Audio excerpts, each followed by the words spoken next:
भिंत खचली चूल विझली होते नवथे नेले, प्रसाद म्हणून पापण्यानं मध्ये पाणी तेवढे ठेवले.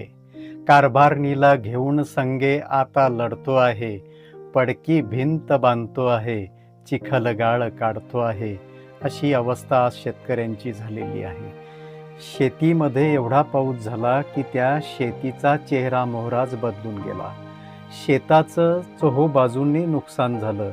हे शेत आपलं आहे की दुसऱ्याचं आहे हे ओळखणं त्या शेतकऱ्याला त्या ठिकाणी कठीण होऊन बसलंय.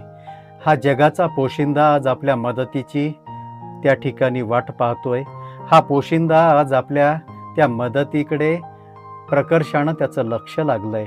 आपल्याला त्याला अन्नधान्य पुरवावं लागल, कारण त्याच्या घरातलं सगळंच वाहून गेलंय.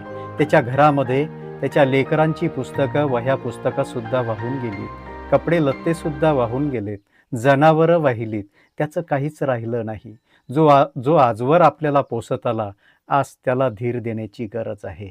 माणूस म्हणून आपण सगळे त्यांच्या पाठीशी उभे राहूयात.